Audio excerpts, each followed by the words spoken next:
আসসালামু আলাইকুম ওয়া রাহমাতুল্লাহি ওয়া বারাকাতুহু। সম্মানিত ঈমানদার, দিনদার, মুত্তাকি, পরহেজগার ভাইরা, আজকে আমরা ভিডিও খুবই গুরুত্বপূর্ণ নিয়ে এসেছি। আশা করব ভিডিওটা সম্পূর্ণ দেখে যাবেন। আজ আমরা নারী পুরুষদের জন্য এমন 5টি আমল বলবো যে আমলের কারণে ইনশাআল্লাহ তাআলা আল্লাহ তাবারক ওয়া তাআলা জান্নাত দিবেন।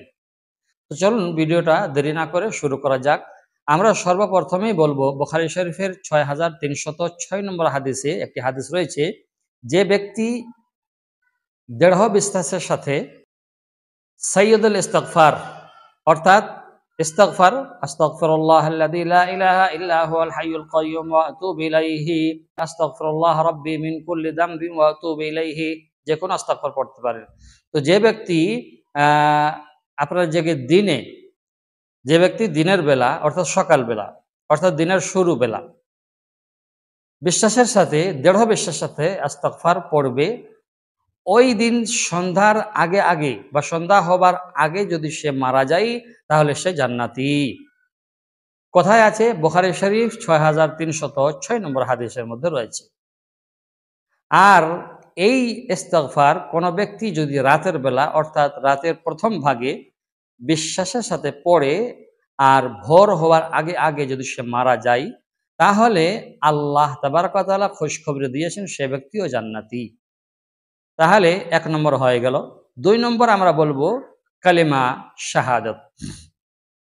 আল্লাহ নবী সাল্লাল্লাহু আলাইহি ওয়াসাল্লাম মুসলিম শরীফের হাদিসে বলেন, 441 নম্বর হাদিস, ওযু করার পরে কেউ যদি এই কলমাটা পড়ে নেই তাহলে জান্নাতের 8টি দরজা তার জন্য খুলে দেওয়া হবে এবং তাকে বলা হবে এই 8টি দরজার মধ্যে যে কোনো দরজা ইচ্ছা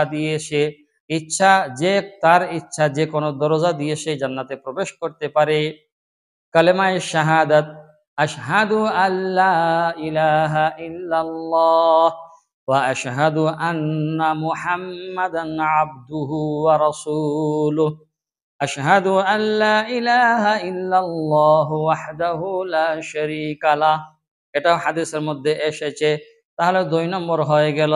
3 নম্বরে কেউ যদি আজানের জবাব দেয়, নাসাই শরীফের 374 নম্বর হাদিস বলা হয়েছে, যে ব্যক্তি আজানের জবাব দিবে আজানের সাথে সাথে অনুরূপভাবে তাহলে তার জন্য জান্নাত লেখা হবে। জান্নাতের কম বিনিময়ে আল্লাহ তাবারক ওয়া তাআলা তার উপর রাজি হবে না। এই যে আজানের ব্যাপারটা বললাম, আজানের সাথে জবাব দিয়া মুয়াজ্জিন যখন বলবে আল্লাহু আকবার, সুন্নাহওয়ালা বলবে আল্লাহু আকবার, তারপরে বলবে আল্লাহু আকবার, সুন্নাহওয়ালা বলবে আল্লাহু আকবার, তারপরে বলবে আশহাদু আল্লা ইলাহা ইল্লাল্লাহ, সুন্নাহওয়ালা বলবে আশহাদু আল্লা ইলাহা ইল্লাল্লাহ, তারপর বলবে আশহাদু আন্না মুহাম্মাদার রাসূলুল্লাহ, সুন্নাহওয়ালা বলবে আশহাদু আন্না মুহাম্মাদার রাসূলুল্লাহ সাল্লাল্লাহু আলাইহি ওয়াসাল্লাম। মুয়াজ্জিন যখন বলবে হাইয়া আলাস সালাহ, সুন্নাহওয়ালা বলবে লা হাওলা ওয়ালা কুওয়াতা ইল্লা বিল্লাহিল আলিয়্যিল আযীম।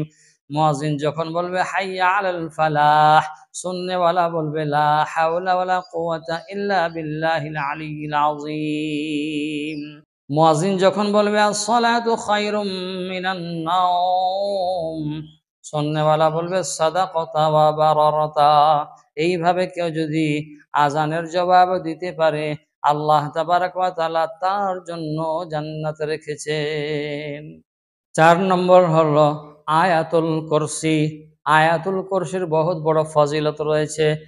শুআবুল ঈমান আপনার 2395 নম্বর হাদিসে রয়েছে, যে ব্যক্তি প্রতি ফরজ নামাজের পরে আয়াতুল কুরসি পড়বে আল্লাহ তাআলা মৃত্যু ব্যতীত সব জিনিস থেকে তাকে হেফাজত করবে এবং তাকে মরে যাওয়ার সাথে সাথে জান্নাতের খুশখবরি দেওয়া হয়েছে।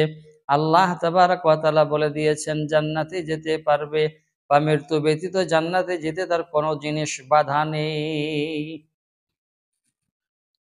5 নম্বর হলো 40 রাত কোনো ব্যক্তি যদি এশার নামাজ জামাতের সাথে পড়ে আল্লাহ তাবারক ওয়া তাআলা তার জন্য জান্নাতের সনদ দেবে।